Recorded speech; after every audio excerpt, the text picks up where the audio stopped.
گرامی قدر سامعین و محترم ناظرین، مولانا طارق جمیل صاحب دامت برکاتہم نے ایک سید زادی کا واقعہ نقل کیا.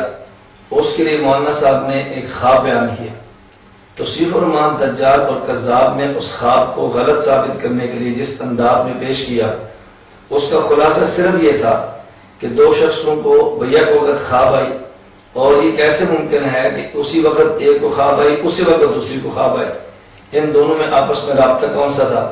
میں گزارش صرف اتنی کروں گا کہ یہ وہ باتیں ہیں کہ جن کو خرق عادت کہتے ہیں، اور خرق عادت ہونا الگ بات ہے اور بالکل خلاف قانون ہونا الگ بات ہے.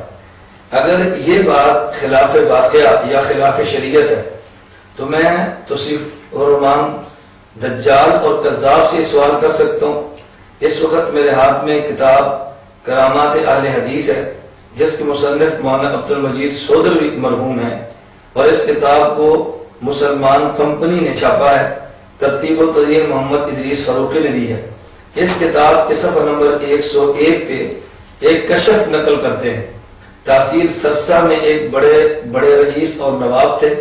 ان کی صاحبزادی بیمار ہو گئی، کئی علاج کیے مگر افاقہ نہ ہوا. انہوں نے چاہا کہ مولوی صاحب کو بلایا جائے، وہ دم کریں گے تو شفا ہو جائے گی. چنانچہ آپ کی طرف آدمی بھیجا گیا. آپ جانے کے لیے تیار ہوئے، سواری منگائی گئی کہ مان آپ نے فرمایا اب جانا فضول ہے، لڑکی کا تو انتقال ہو گیا ہے. چنانچہ آدمی واپس آ گیا تو معلوم ہوا کہ ٹھیک اسی وقت جب مولوی صاحب نے فرمایا تھا اس کی روح کف سے انسری سے پرواز کر گئی تھی. میں توصیف الرحمان دجال اور کذاب سے کہوں گا کہ آپ ایک بیان اس کرامات اہل حدیث کتاب کے خلاف بھی ریکارڈ کرا دیں، مولانا عبدالمجید سودری پر بھی فتویٰ عائد کر دیں، اور ان حضرات کے بارے میں کہہ دیں کہ یہ قرآن و سنت کے خلاف ہے، یہ کفر ہے، یہ شرک ہے، یا جو بھی آپ اس کا عنوان دینا چاہیں آپ اس کا عنوان دیں. بلکہ اس سے بڑھ کر جن کرامات کا تذکرہ کیا، میں مثال کے طور پہ ایک دو کرامات اس میں سے بیان کرتا ہوں تاکہ اگر کوئی غیر مخلد مولوی کرامت بیان کرتے ہو اکابر علماء دیوبند کا مذاق اڑائے تو آپ اس کے جواب میں اس کو وہ کرامات پیش کریں جو ان کے اکابر نے اپنے کتب میں تحریر کی ہیں. اس کے صفحہ 126 پہ عنوان قائم کرتے ہیں حیران کن واقعہ. کہتے ہیں ایک مرتبہ دلاور سے ہمارے کچھ عزیز سودے آئے. ہم اپنے باغ میں سیر کے لیے گئے. عائزہ کی ایک بچی اصرار کرنے لگی میں نے امرود لینا ہے، مگر امرود کا پھل ختم ہو چکا تھا کیونکہ باغ آؤٹ آف سیزن ہو چکا تھا. بچی یعنی اپنی نواسی کو بضد دے کر انہوں نے اپنا دستے مبارک درخت کی طرف کر کے جیسے کوئی پھل توڑتا ہے پیچھے لیا. اگر یہی جملہ حضرت شیخ ذکریہ رحمہ اللہ اپنے کسی شیخ کے بارے میں مبارک کا لفظ کہہ دیتے تو میں سمجھتا ہوں توصیف الرحمان ایک طوفان کھڑا کرتا کہ دیکھو یہ بزرگوں کو مبارک کہنا شروع کر دیے. تو ان کے بابرکت ہاتھ میں موٹا تازہ پکا ہوا امرود تھا. یہ ماجرا میں نے خود دیکھا اور حیران تھا، اور اب بھی حیران ہوں کہ امرود کہاں سے آ گیا. امرود کہاں سے آ گیا؟ میں مصنف سے کہتا ہوں حیران ہونے کی ضرورت نہیں ہے، آپ اس کے لیے توصیف الرحمان جیسے دجال سے رابطہ کریں وہ تمہیں بتائے گا امرود کہاں سے آ گیا. اس کے لیے بہترین ان کے فتویٰ ساز فیکٹری موجود ہے، تو انشاءاللہ ایسا بتائے گا کہاں سے آئے گا، تمہارا دماغ بھی ٹھیک ہوگا اور تمہارے اکابر کی روح بھی خوش ہو جائیں گی کہ ہماری تحریرات پہ کس انداز میں بابرکت تبصرہ کیا جا رہا ہے. آگے صفحہ 141 پہ ایک عنوان قائم کرتے جانور بھی بات مانتے تھے. بہت سے لوگ جانوروں کے لیے چارہ آٹا وغیرہ دم کروانے آتے، آپ دم کر کے دیتے، اللہ تعالیٰ جانوروں کو شفا دے دیتا. تلواڑے کا ایک شخص میرے پاس آیا، وہ بیان کرنے لگا کہ میری گائے دودھ نہیں دے رہی تھی. میں حضرت حافظ صاحب کی خدمت میں حاضر ہوا اور اپنی گزارش پیش کی. آپ نے فرمایا اس کے کان میں میرا پیغام دینا کہ حافظ صاحب کہتے ہیں اب دودھ دینا شروع کر دے. اس آدمی نے خود مجھ سے کہا کہ میں حضرت حافظ صاحب کی طرف سے گائے کے کان میں یہی پیغام دیا، چنانچہ اس نے دودھ دینا شروع کر دیا. میں نے کہا سچ کہہ رہے ہو؟ اس نے کہا اللہ جانتا ہے سچ کہہ رہا ہوں. یہ فقیر آدمی سادہ انسان ہو گئے، اس نے کہہ دیا، ورنہ اگر یہ توصیف الرحمان دجال کذاب کے سامنے واقعہ بیان کرتا اس نے جھٹ سے کہنا تھا منہ بنا کے تسنن کے ساتھ اور تضرع کے ساتھ اور اپنے منہ کو مسکینی کے انداز میں پیش کر کے اس نے کہنا تھا خدا کی قسم انا للہ و انا الیہ راجعون لا حول ولا قوت الا باللہ. حاشا وکلا یہ جھوٹ ہے. اور 3-4 اس دجال نے قسمیں بھی پھینک دینی تھی تاکہ بندہ سمجھا کہ بالکل اس نے سچ کہا ہے. آگے صفحہ 143 پہ عنوان قائم کرتے ہیں، رب آپ کی خواہش کا خیال فرماتا، سبحان اللہ، رب آپ کی خواہش کا خیال فرماتا۔ آپ نے بیان کیا ایک بار میں اللہ کی مخلوق کو دیکھنے چڑیا گھر گیا، جب مور کو دیکھا تو میرے دل میں خیال آیا کہ کبھی اپنے پر کھول کر چلے تاکہ میں اسے اس حالت میں دیکھوں۔ اللہ کی قدرت، اسی وقت اس نے اپنے پر کھول لیے۔ کئی بار ایسا ہوا، ادھر خواہش کی ادھر اللہ تعالیٰ نے پوری فرما دی۔ اب اس بندے سے پوچھو، اسی توصیف الرحمان نے مولانا طارق جمیل صاحب دامت برکاتہم کہ ایک واقعے میں تبصرہ یوں کیا کہ محمد حسین بغدادی ایک ولی تھے، ان کے ہاں ایک باندی تھی، اس باندی رات کو اٹھ کے اللہ سے دعا مانگی، اللہ جو مجھے آپ سے محبت ہے، اللہ جو آپ کو مجھ سے محبت ہے اس کا واسطہ۔ تو حضرت فرمانے لگے کہ تو یہ کہے جو مجھے آپ سے محبت ہے اس کا واسطہ، تو تجھے کیسے پتہ اللہ تجھ سے محبت کرتا ہے؟ اس نے کہا اگر مجھ سے محبت نہ کرتے تو آپ کو سلا کے مجھے اپنے دربار میں کیوں جگاتے؟ تو اس باندی نے دعا مانگی، اللہ میرے اس محبت کا پردہ اب کھل چکا ہے، مجھے اپنے پاس بلا لے۔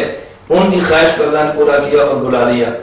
یہ واقعہ تو غلط ہوا۔ مجید سودروی صاحب نے یہ جو کرامت اپنی کتاب صفحہ 143 پر بیان کی ہے، کرامات اہل حدیث میں، رب آپ کی خواہش کا خیال فرماتا، اگر وہ باندی بیچاری خواہش کے اظہار کرے، اللہ ان کی خواہش پوری فرما کے وصال کا موقع عطا فرمائے اور اس کی روح قبض فرما لیں۔ یہ تو خلاف واقعہ ہے، خلاف شریعت ہے، قرآن و حدیث کے خلاف ہے۔ اور اگر یہی جملہ اسی قسم کا واقعہ کرامات اہل حدیث میں اہل حدیث عالم پیش کر دے تو وہ کیسے ٹھیک ہے؟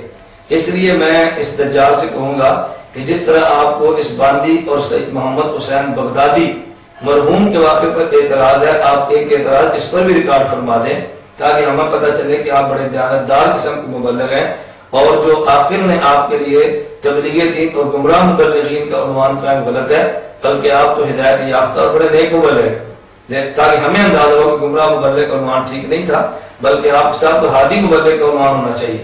لیکن انشاءاللہ سننا انشاءاللہ ایسا ہرگز نہیں کریں گے۔ علماء دیوبند کی ٹھیک بات کے خلاف بھی گفتگو ریکارڈ کرائیں گے، اور اگر وہی بات مسئلے کے اہل حدیث کا عالم نقل کرے اس کو آپ شیر مادر سمجھ کر ہضم کر جائیں گے۔ یہ دو رخی دجال ہی کر سکتا ہے، اپنوں کی بات پر پردہ کاٹ کے دوسروں کی بات کو بیان کرنا یہ زمانے کا کذاب ہی کر سکتا ہے۔ اللہ اس دجال اور کذاب کی شر سے پوری امت کو محفوظ رکھے۔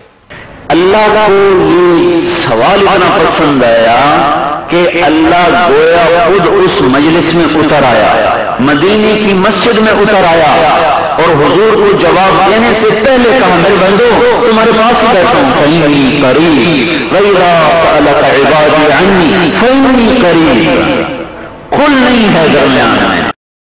جنامی قدر سامعین و محترم ناظرین، مولانا طارق جمیل صاحب دامت برکاتہم نے کس قدر خوبصورت پیرائے میں وَإِذَا سَأَلَكَ عِبَادِي عَنِّي فإنی قریب اس آیت کی تشریح عوام کے فہم کے مطابق سمجھانے کے لیے فرمائی ہے کہ اللہ رب العزت فرماتے ہیں اے میرے نبی، جب میرے بارے میں میرے بندے پوچھیں، میرے بارے میں میرے بندے پوچھیں تو میں خود جواب دیتا ہوں۔ گویا اللہ اتر آئے، گویا اللہ نے جواب دیا۔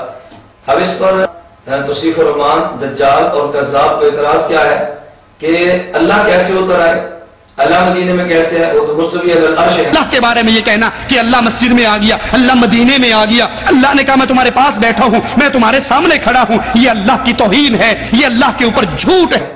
میں یہ سمجھتا ہوں کہ یا توصیف الرحمان اپنے اصول سے ناواقف ہے، اپنی کتابوں سے ناواقف ہے، توصیف الرحمان کا علم اس قدر محدود ہے کہ اپنے عقائد کو بھی نہیں جانتا۔ میں آپ سے بات پوچھتا ہوں، کیا تمہارے علماء نے یہ دعویٰ نہیں کیا کہ اللہ رب العزت کی صفات اور آیات پر ایمان بغیر تعویل کے لانا واجب ہے؟ تو اگر مولانا طارق جمیل صاحب نے یہ بھی نہیں فرمایا کہ اللہ مدینہ میں خود اتر کر فرماتے ہیں کہ میں جواب دیتا ہوں، فرمایا وَإِذَا سَأَلَكَ عِبَادِي عَنِّي فَإِنِّي قَرِيب۔ گرامی قدر ناظرین، آپ خود مولانا طارق جمیل صاحب دامت برکاتہم کی زبان سے یہ جملہ سنیں اور پھر غور کریں کہ مولانا کیا فرمانا چاہتے ہیں۔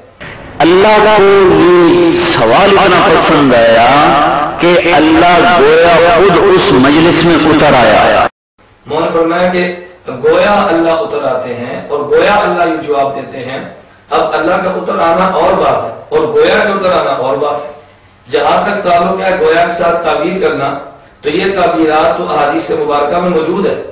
ایک تعبیر خود نبی پاک صلی اللہ علیہ وسلم کی زبان مبارک سے، اور ایک تعبیر دیوان دربار رسالت کے شاعر حضرت حسان بن ثابت رضی اللہ عنہ کی زبان مبارک